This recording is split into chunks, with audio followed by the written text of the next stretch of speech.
Did Jesus descend into hell after dying on the cross, like we say in the Apostles' Creed? That's an interesting question. It's really based out of Ephesians. In Ephesians, it says in chapter 5, I believe it says that he who ascended also is the one who descended, and descended in the lower parts of the earth. And there is a belief within Christianity that when Jesus died, he actually went into a place called Hades, where the dead were assigned until judgment, until after the cross.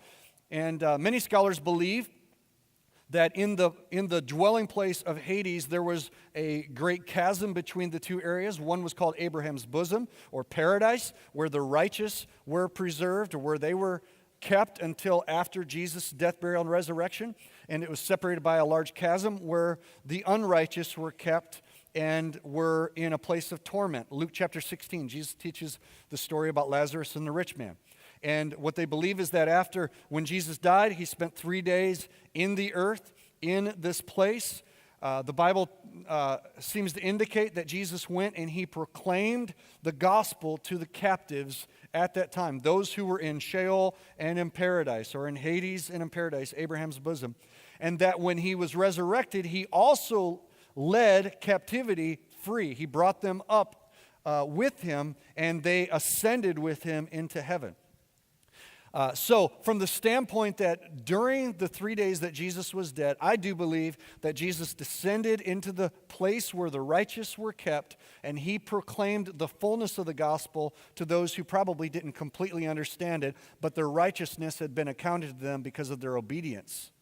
In the Old Testament period of time. It's interesting, I can't remember which one of the Gospels is, but it gives a testimony that when Jesus rose from the dead, some of the tombs of some of the other righteous were also opened, and some of the Old Testament saints were actually resurrected and walked around the streets of Jerusalem for a couple days before the ascension. Can you imagine that? Talking about an episode of The Walking Dead, except they were glorified. They weren't zombies. They were glorified righteous people, that their tombs had been opened, and they were proclaiming that Jesus was Messiah. That had to just shake the world up a little bit. And then they ascended into the presence of the Lord with Jesus at his ascension. Now, if you ask the question, did Jesus descend into hell? The answer is no, because hell is not occupied at this moment. Hell is a place, the lake of fire is a place that will be of eternal torment, where the fallen angels, Satan himself, the Antichrist, a false prophet, and those whose names are not found written in the Lamb's Book of Life will be cast in at the final judgment.